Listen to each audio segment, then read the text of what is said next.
Good evening, everyone.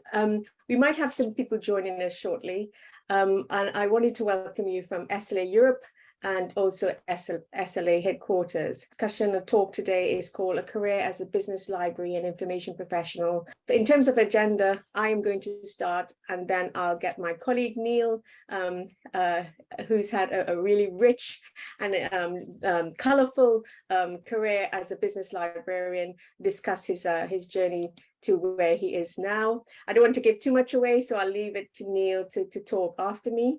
For those of you who don't know, I am Seema Rampersad. I am SLA President-elect, and I blame that on Neil, because Neil is the one who got me very involved in SLA and made sure that I never stopped.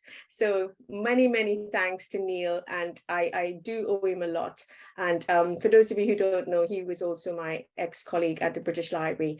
So the title of my talk is A Career up to the 1990s, when I started after I graduated, to the present day. I still have a while to go until I intend to retire. So I'll stop where I am at my career at this point. But as I said, this is coming to you on behalf of SLA, and it's meant a lot to myself, but also to Neil. So for those of you who don't know, I'm actually from Trinidad and Tobago.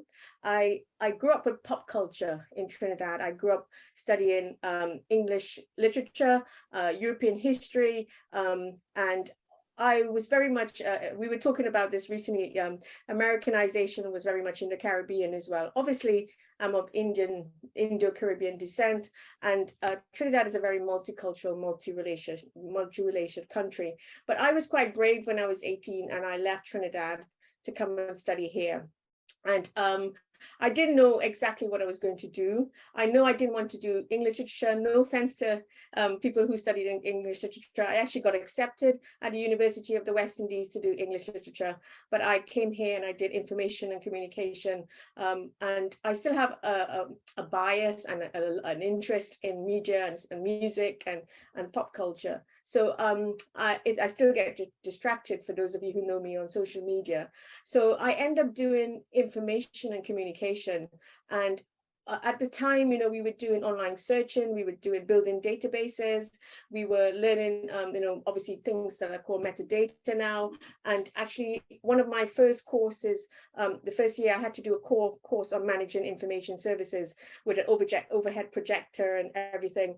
And my good friend and I remembers that all the time. And to be honest, I had no intentions of working in the library or information service, and I also didn't intend to manage libraries. So I was really shocked when I actually came out, and even to this day, it's quite competitive to work in the media in the UK. And I had to give up my passions in terms of the type of work that I was intended to do. So I ended up working in information and libraries not by accident. And Neil will tell you it's a similar thing that happened to him. So the one thing I do regret is that I did my first degree in information and communication. I was talking to someone else at the British Library recently, and she said she did the same, so she didn't do a master's. And that's one of the reasons I didn't do a master's as well. And I kind of regret that now, but hopefully there's still time for me to probably do that.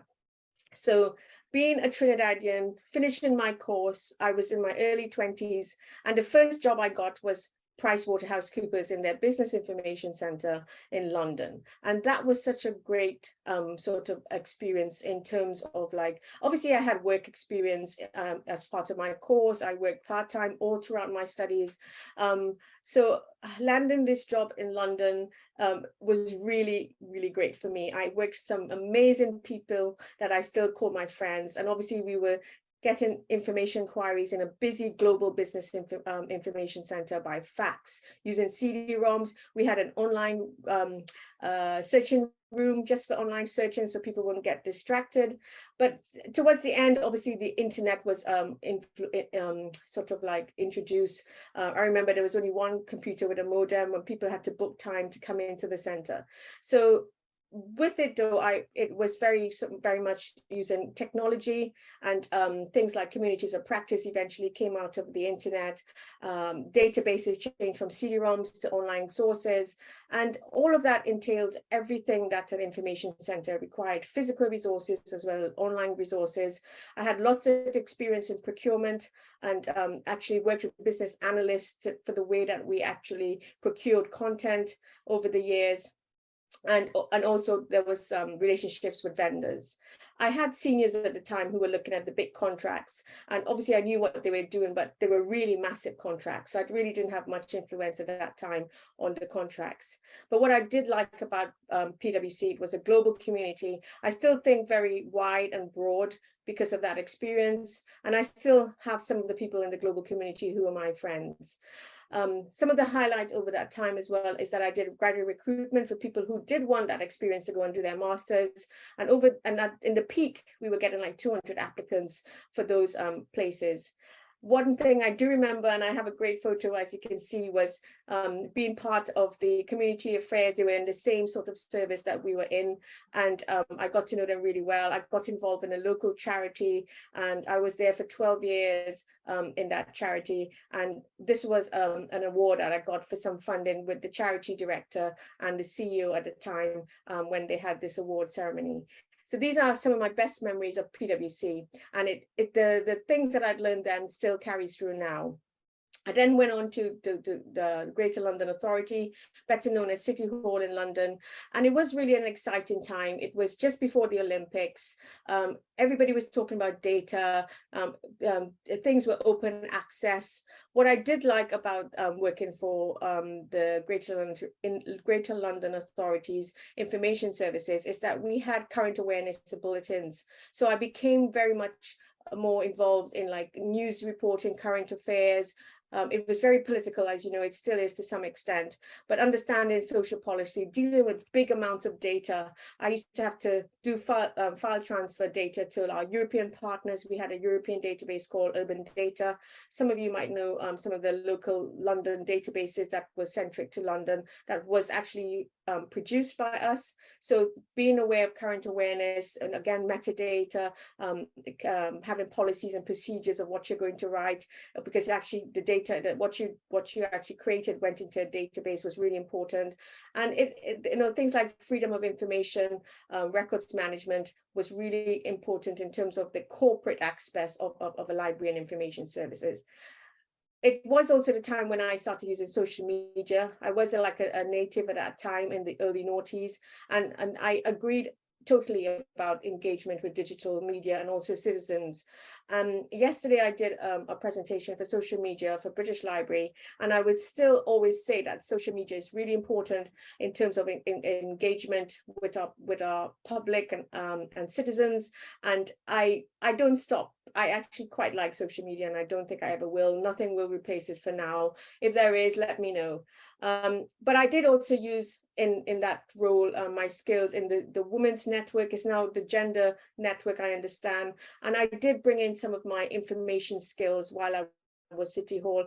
We held events like Knowledge Management Cafe.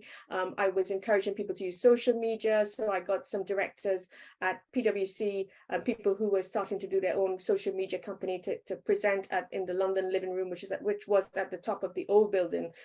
They've now moved City Hall, and it was really exciting time for me. And these photographs is when for International Women's Day in 2011, I helped with my colleagues in the Women Network, now the Gender Network. We put on an ethical fashion show, and we got staff to get involved. So those are some of my best memories as well of the old City Hall building. They've now moved to another part of the riverside, so they're no longer there.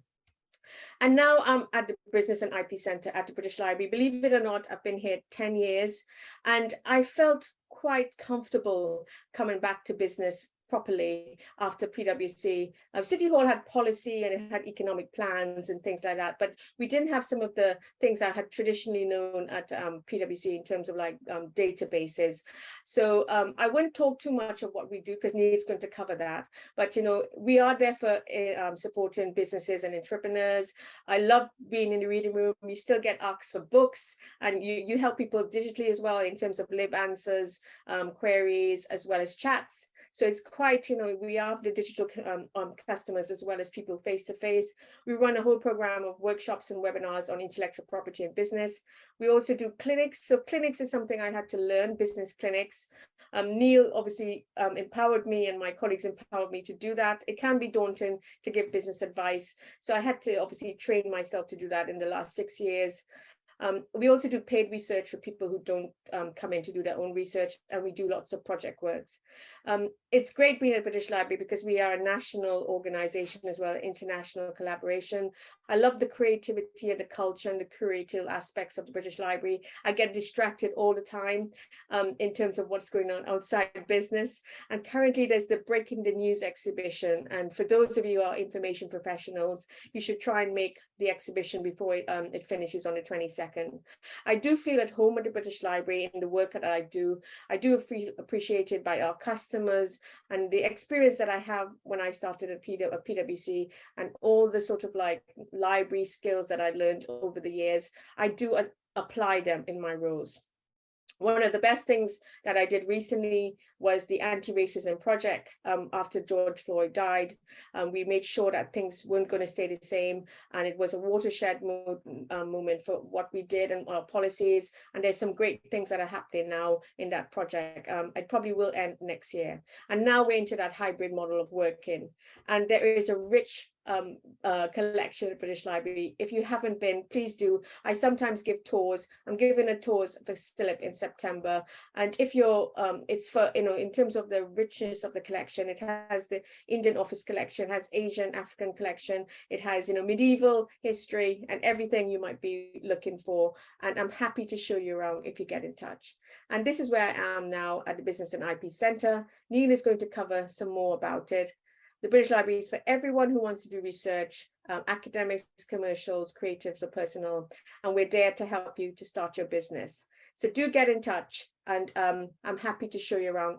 One of the best things about it, it really is about democratizing entrepreneurship. We have a diverse audience across the UK, and we also help growing businesses as well as startup businesses in various ways. So do get in touch. This is my email at work. And if you're an SLA member, connect with me on Connect or send me a message. And I'll now pass you over to my colleague with lots of fanfare. And he's an amazing person, and he's going to tell you all about his career. So over to you, Neil. Hello, everybody. I can see some familiar names on the attendance list there, which is really nice. So hello to people I know from the dim and distant past and more recent past, and to those I don't yet know. So thanks for coming along. Let's see if we can move on the slides.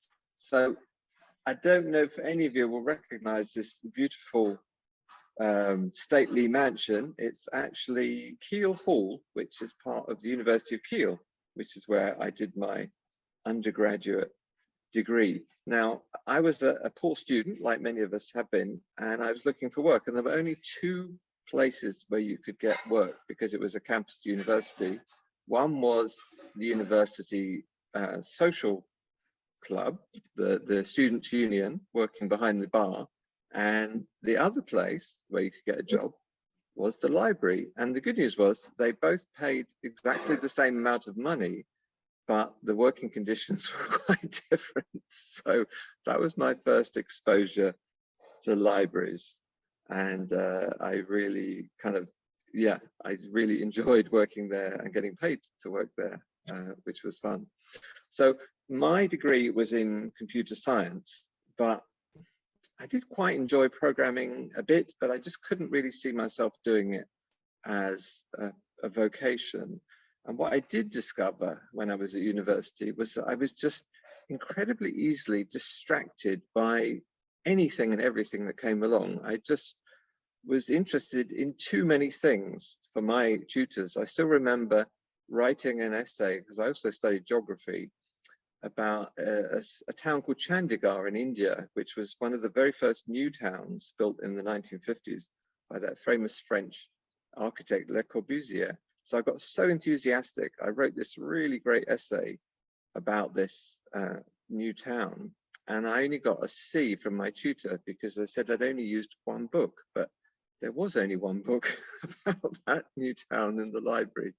So that didn't go down too well. So much later on, of course, I realized that my inability to focus on one topic was not a weakness, it was actually a strength for being an information professional, but I really didn't know that at the time, and I was quite frustrated. So I left university wondering what I was going to do with my life, and it was the Thatcher era, and everybody there was lots of work, there was lots of deals going on in the city, and for that they needed motorcycle messengers. So I had a motorbike and I signed up as a motorcycle messenger. I did not know my way around London. I soon learned by studying my A to Z very closely. Spent 4 months doing that in the ice and rain, and I wouldn't say I enjoyed it, but I also realized that it was quite exciting, I suppose, but I also realized that that was not a long-term vocation. I saw too many people crashing bikes, ending up in hospital. Yeah, it didn't seem like a long-term career prospect. So I wrote to 40 libraries in London, standard letter, basically, I'd love to come and work for you. And I got 2 interviews. Sorry, I got 2 interviews, both of which I got job offers, which was amazing. And the one I took was at South Bank Polytechnic, as it was then called. I think it's now called the University of the South Bank. And there I was covering a maternity leave post, which was cataloguing. Now, I think if you'd asked me about cataloguing before I started doing it, I would have said that's got to be the most boring job in the universe. But actually, I loved it. And what I had to do every time a book came into our department, I had to not read it, I had to scan it and find out as quickly as I could what it was about, so that I could give it a good old Dewey classification to go on the system. And that I found really interesting. And it wasn't that even more helpful was the fact that they had a collection of what was called the Video Arts series, which was a company started, as you can see here, by John Cleese, and there's a very young, I've forgotten her name now. So he recruited all his fellow kind of comedians to— Dawn French, Neil. Dawn French, thank you, Seema. Yeah, should have remembered that. So I had to watch these videos to find out what they were about so I could classify them. That was one of the more enjoyable parts of that job. So all in all, was probably within really quite a short period of time, just a matter of weeks, I would say, my light bulb in my head went off and I thought this could be the career for me. So I kind of worked out my maternity leave there. In fact, I became a graduate trainee, which was great. They helped me go through that process, and then headed off to North London Poly, as it was then called, for a year, getting my professional qualification. I do have to admit, it was a bit of a struggle. I think studying librarianship, or whatever it's called these days, is not necessarily the most enjoyable topic, but because I knew that I loved the work, that kind of got me through some of the less easy, the less interesting parts of the course. And during that postgraduate year, every holiday, every reading week, I was working, because I'd started a mortgage with my wife. So money was really short. So being a student wasn't great. So no slide showing black box. Oh. Let's go back. Can you see the South London? Yeah, I can see it actually, so I'm not sure. Yeah. Okay. Hopefully you can all see that. So yeah, I would ring up TFBL a couple of weeks before I had a holiday. This was temp agency. kind of the main one at the time. And they would provide me either a week's work or 3 weeks work, or I spent a summer working at a law firm, all the time learning about different libraries and providing an income. So finally I got my qualification from North London Poly, and my first real job as a librarian, I wasn't a librarian, I was an information officer at what was called the Institute of Petroleum, just behind Oxford Street, now known I think as the Energy Institute. And that was not at all what I was expecting as a library. It was almost like working in a museum. That was an amazing old building. We often had people coming around for architectural tours, looking at the artworks on the ceilings. And a really small organization. I think there were 30 people altogether. I think there were 6 of us in the information team. And in the basement was a restaurant with a chef, a full-time chef. So we had amazing meals every day. And then at 4 o'clock, a tea trolley would come around with tea and biscuits. This does seem like a different era altogether. So I kind of found that role a little bit limiting, and I had a contact at a fund management firm who was moving on, and he suggested I apply for his job. So I did, and I got it. And that company eventually became Hermes Investment Management. I had a small team there, one of whom was called Neil, which did sometimes cause confusion. So we used to call each other young Neil and old Neil. Young Neil is not so young anymore, and he's now a fully qualified and very successful yoga teacher in New Zealand, where he lives with his wife. So yeah, that's, he didn't stay in the profession, but I did. So 16 years I was at Hermes, and it was actually a wonderful opportunity for me to develop and grow as an information professional. It was the time that the internet first kind of came into being, and it was actually at an SLA conference that I first heard about this newfangled thing called the intranet, and I thought, this is going to be good for my work. So I kind of took that idea back and started working on it. So some of the learnings from those 16 years, one of the really important things was about understanding the importance of marketing and presenting to my internal audience. You know, wherever you are as an information service, you can't underestimate the importance of marketing and advertising your service. I remember we used to have free food. That would always bring people in when we had an event. I'd put the posters up in the lifts, free food, and people would come rushing in, even if it wasn't very good food. I didn't really have a budget for anything decent. But yeah, that would lure people into our open days, and then they'd find out more about what we did. I also, with a bit of encouragement from management, created a staff newsletter, which wasn't for the information service, it was for the whole organization. But surprise, surprise, the information service featured quite regularly in that newsletter. And the other thing I learned was really, when you've got an idea and you have a boss who isn't maybe as supportive or as understanding of it, so becoming an internet expert and bringing the internet to the organization and the intranet as well, my boss just didn't get it. So when I said, well, I think we should have an intranet, and he said no, I just thought he's wrong.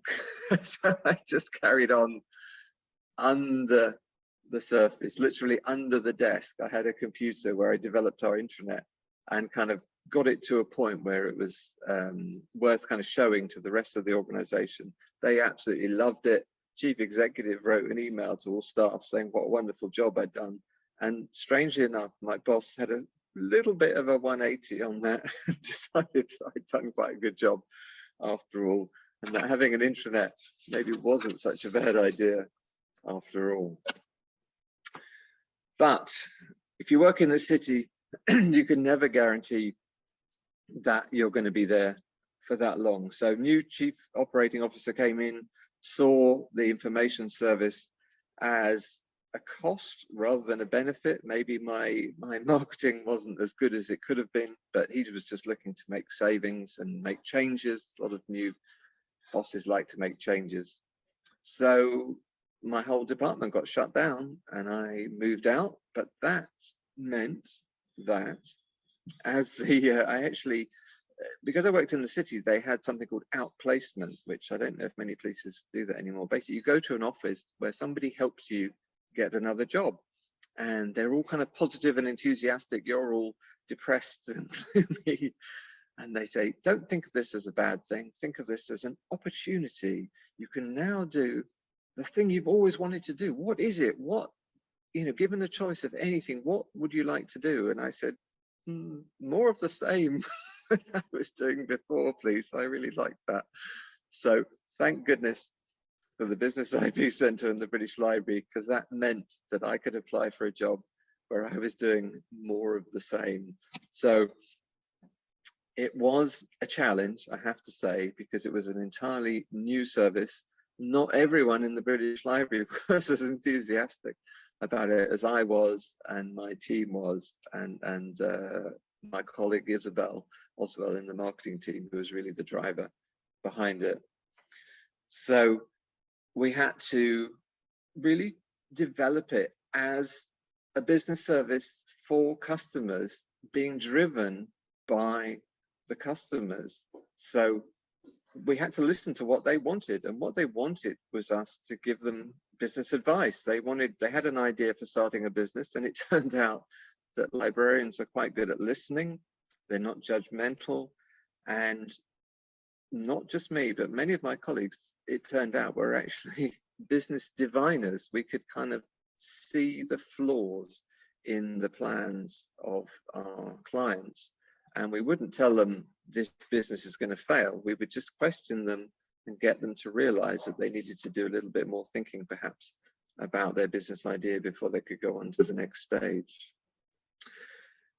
And during that time, so 16 years in the British Library, lots of different projects have come along. So this started probably about 5-6 years ago, startups in London libraries. So the idea was to kind of take the idea of the Business IP Centre and move it out into 10 London boroughs. So each borough had a champion, and our job was to train them, support them, and actually run workshops within those boroughs. So it meant that all of me and the team, Seema and the rest, every week we'd be heading off to a different part of London. It was quite an education from a geographic point of view. Really enjoyed seeing different parts of London and how it had changed since I'd last seen them, perhaps. So that was a great success, and now that's being turned into hopefully a London-wide development where, eventually we'll have a business champion in every London borough. That's really the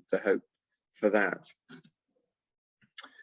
And so, yeah, a great idea sometimes does get picked up. So after about 5 years since we opened the Business IP Centre, we were contacted by Newcastle up there at number, I guess 13 it is. And they said, can we come down? Yeah, we've heard you're doing some interesting things at the British Library. Can we come down and see? And we said, yeah, come down, have a look.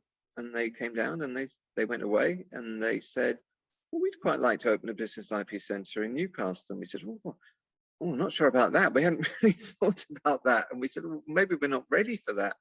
And they said, oh, well, we are. We think we might just do it anyway. And it's like, okay, we'll help you if you're doing it.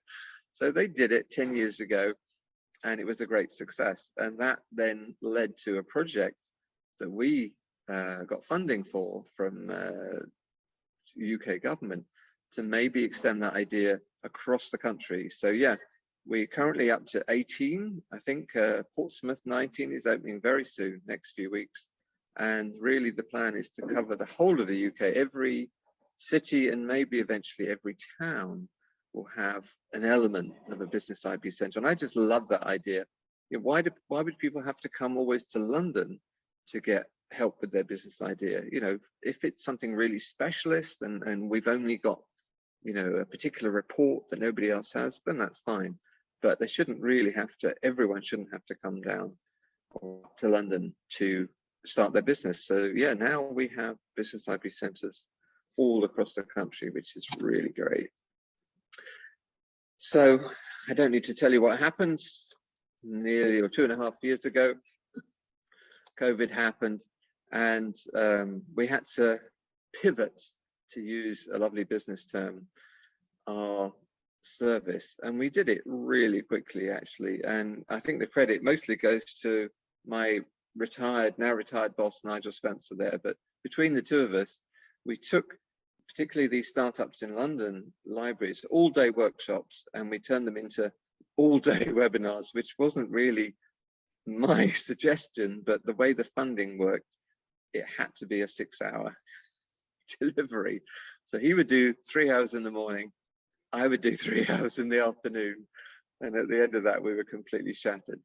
Over time we then spread the load across the team, so we were then doing maybe an hour and a half each, and more people got involved. But so for the first few weeks, that's what we were doing, and it worked. We were delivering a service that people needed and people wanted, and obviously no longer just to those 10 London boroughs, but to anybody in the country, or really anybody in the world who wanted to dial in. And yeah, we did have people dialing in from all over the world for those webinars. So it was hard work, but it was a success. And now, building on that, we haven't gone fully back to delivering in our workshop rooms.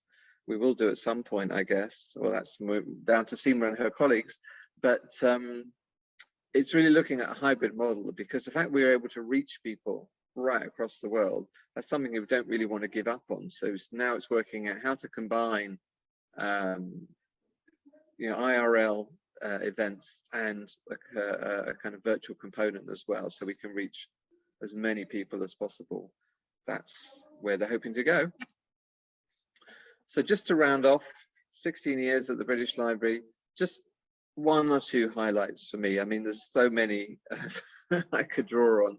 It really was a wonderful time for me.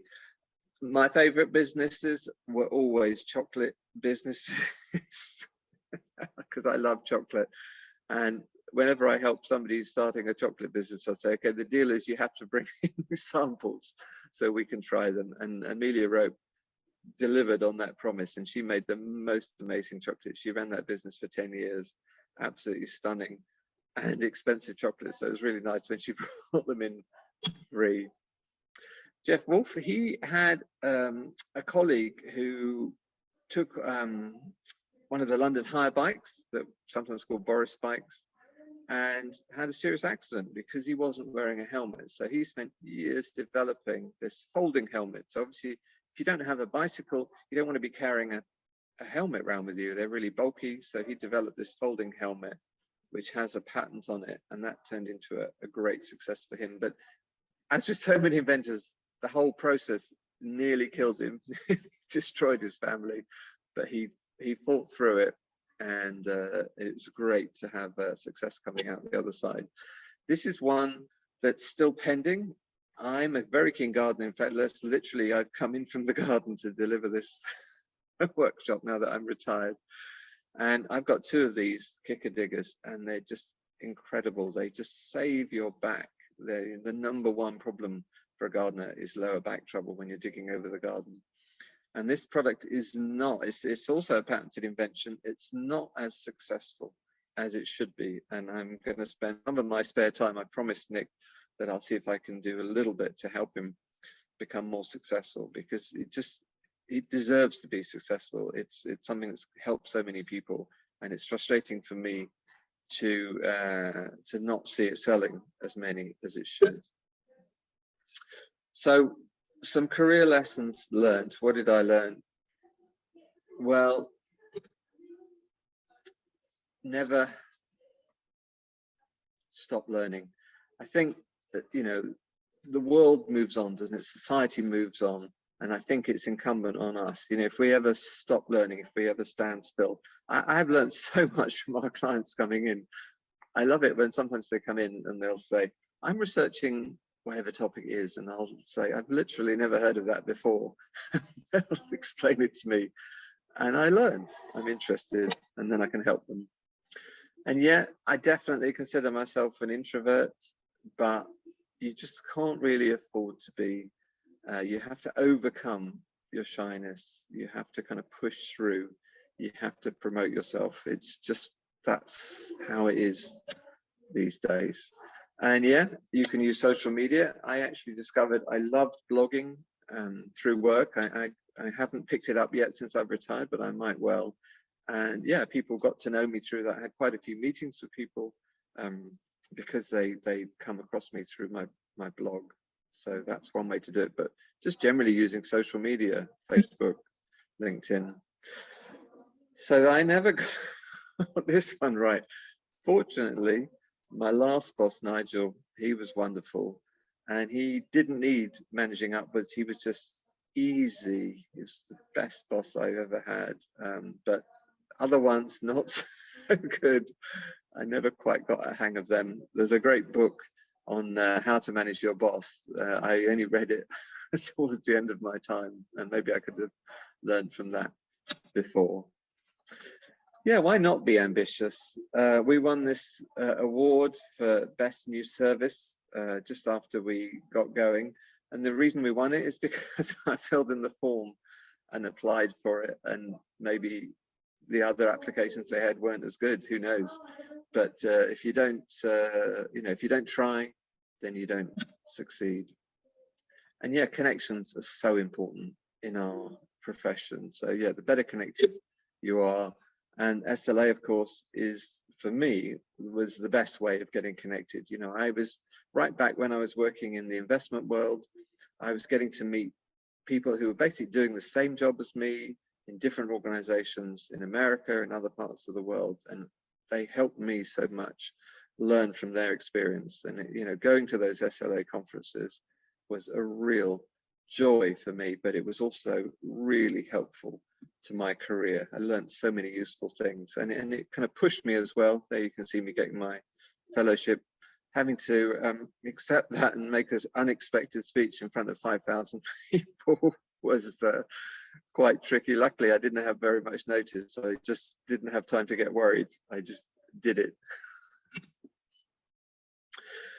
Yeah, so when we decided we needed to be business advisors, that was terrifying for all of us in my team, including me. But, you know, it was what our customers needed. So I think that's really the key message. You know, you've just got to push on. You've got to feel the fear and just do it anyway. And, you know, when you're standing in front of 5,000 people or 50 people or whatever it is, they don't know how scared you are. You know, once you've got your script, you've got your slides, you start talking, and yeah, they might never know how scared you were. So just carry on through. And that's me. That's my career story. Oh, brilliant. Oh, I miss you so much, Neil. And it's such an amazing career. So I personally wanted to thank you so much for sharing that with us. I know Julia's on the line as well, but it's great hearing how you came from, you know, I didn't realize you went to the same university at time as well, because I know you mentioned Keele, but also North London was really popular for that.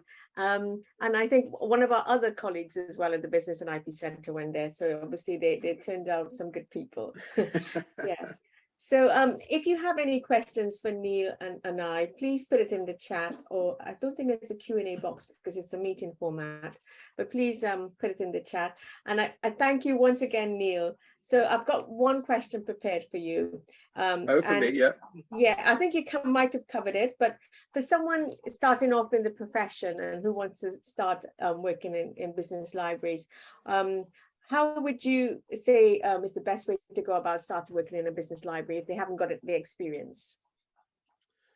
Well, I mean, you know, that letter that I wrote to 40 libraries, you know, I'm not sure how well that would work these days, but it was just, I can't, you know, I have to see if I can find that letter one day and what I put in it. But I just, you know, I was just presenting myself as somebody enthusiastic, willing to learn. You know, I mean, as you know, when we're recruiting people for the Business IP Centre, we don't expect to find people who've got a mass of experience. Yeah. It's really about being prepared to learn, having a positive attitude, being open to new things. I think that's the key to it, really. Not, you know, you're never going to be an expert in everything. As I say, it's a bit like when we learned to be business advisors. we were very fortunate to discover that we didn't have to be experts in starting a business.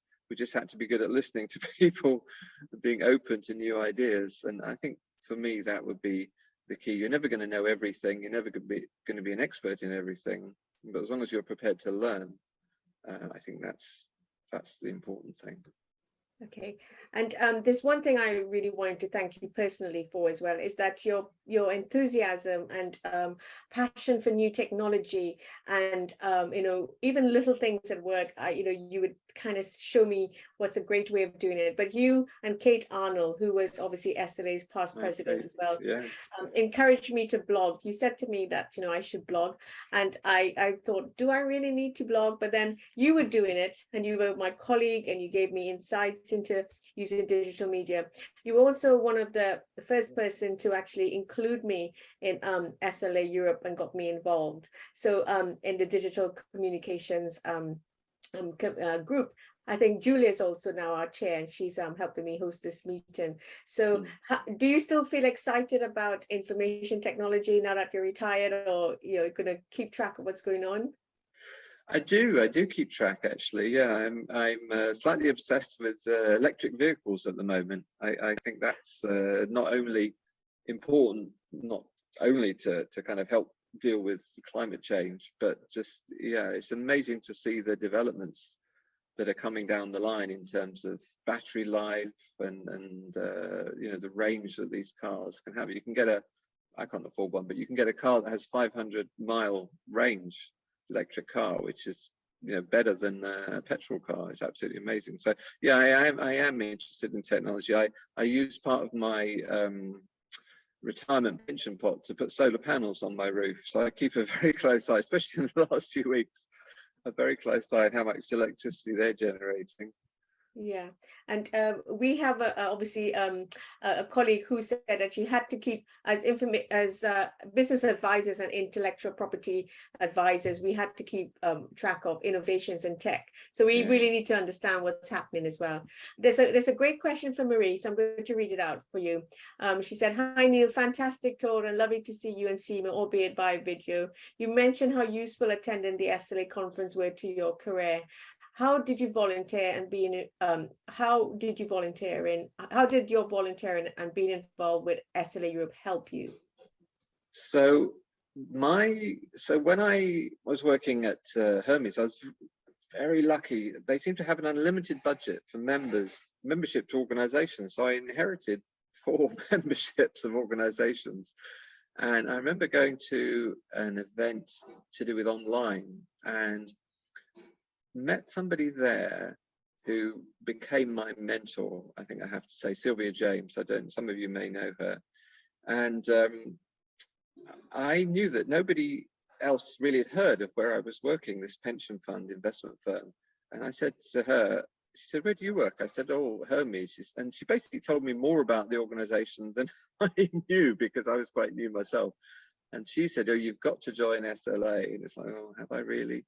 And it's like, well, I suppose I better listen to her. She's older and wiser. So I joined SLA Europe and met a really wonderful group of people that became, some of whom became really good friends over the years. And of course, through SLA Europe, I discovered about SLA US, or SLA Global, and of course the conference. And as soon as I could afford to get that in my budget, I whizzed off to Seattle, actually, where, as Seema was saying, SLA used to be very big. That conference had 7,000 people. Bill Gates was the keynote speaker, and it really blew my mind.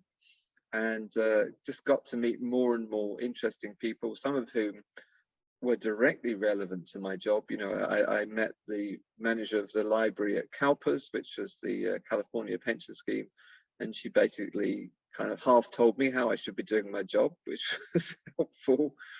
But also then meeting people from other parts of the profession as well, you know, because SLA covers such a broad range of special libraries, and from academic to legal, and the good old army librarians. They're quite characters as well when you meet them at conference. So meeting all sorts of interesting people, the talks were great. So really picking up on, so people would be talking about things they were doing that were at the cutting edge of the information profession. And that's how I first came across intranets. And I thought, yeah, that makes sense, sharing information across the organization. Why wouldn't that be a good idea?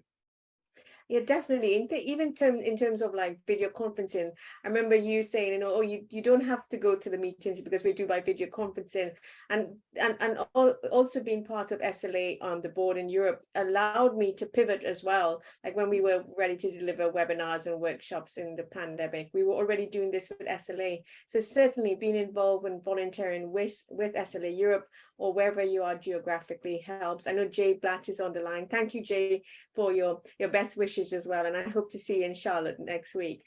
There's a question for both of us, Neil. Oh yeah. And it says, question for both of you from Julia.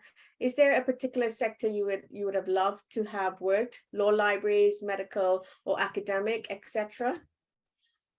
Well, as I alluded to earlier, so that year when I was at library school, good old TFPL, they just sent me off to all sorts of random places. So I worked in the Institute of Child Health, which was a medical library, kind of wrote that off my list of places I wanted to work. I worked at a couple of voluntary organizations and kind of crossed those off my list. I worked a whole summer at, I can't remember the name of it now, but a really big law firm. And I'm afraid that I also crossed that off my list of places. I was almost running out of the kind of libraries that I wanted to work in. But when I was at SLA conference, one of my favorite, it's almost like a hobby I used to have, was to try and find the coolest librarian. And I met some really cool librarians. When I mean cool, I mean the ones with the coolest jobs. So I met a librarian who worked for a vineyard. So literally the vineyard had a library, obviously all about wine. I met somebody who worked at Nike, helping their designers come up with new designs for shoes.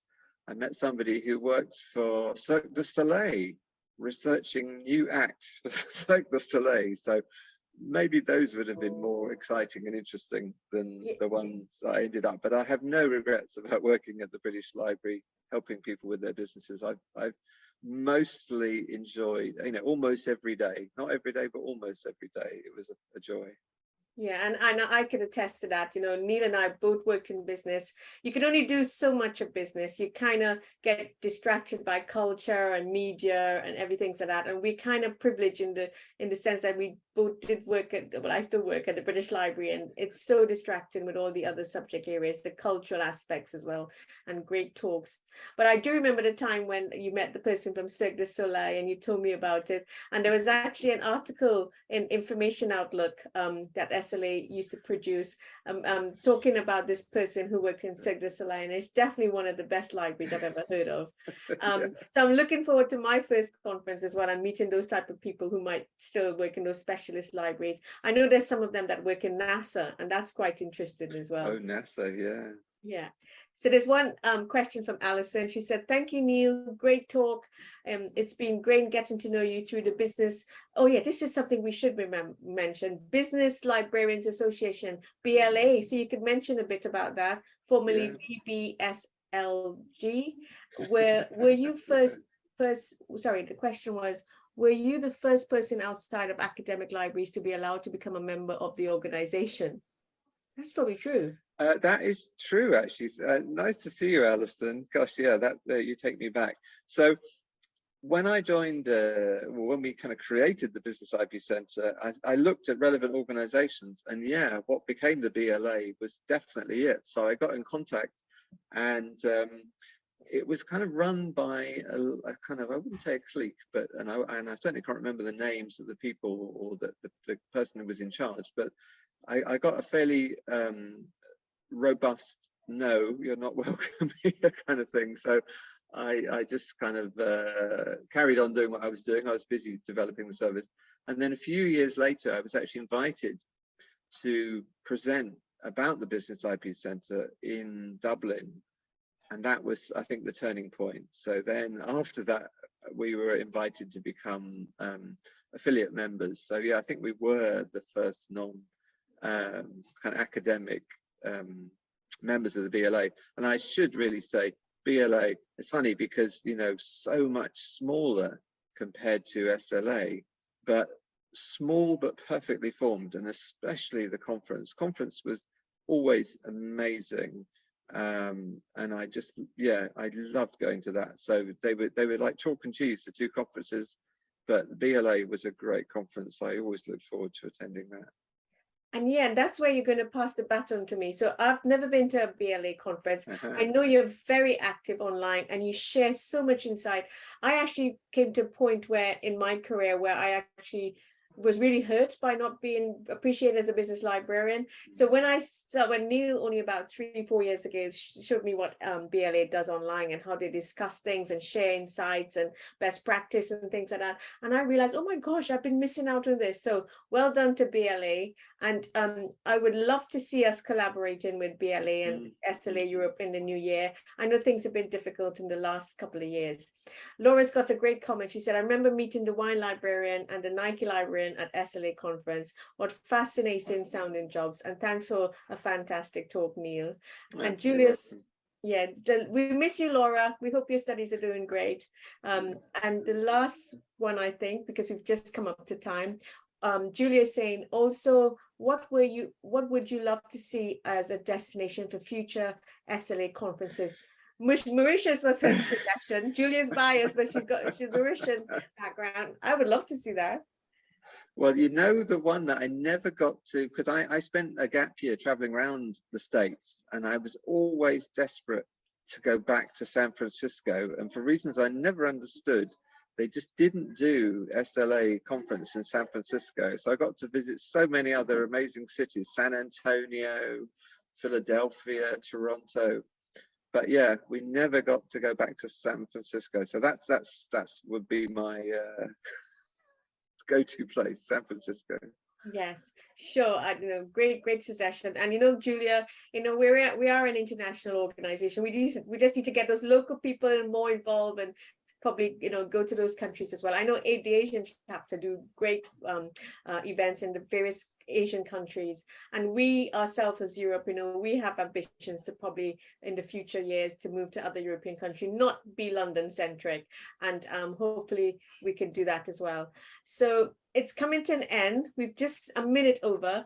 I wanted to say happy celebrations to everyone. It's been 50 years of SLA Europe. I wanted to say special thanks to some of our founding members, such as Sylvia that you mentioned, Penny Leach. I'm not sure if you're on the line, because I know a lot of you came in as my name because I had sent my login rather than your login.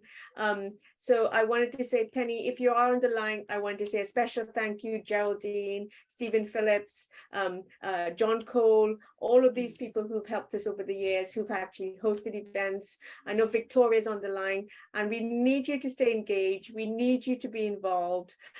Penny is here. She's under my name, and she's masquerading as me. And thank you. It's my Hi, Penny. Yeah. So thank you so much, and let's pat ourselves on the back. We've reached 50, and let's hope for some more celebrations in future decades ahead.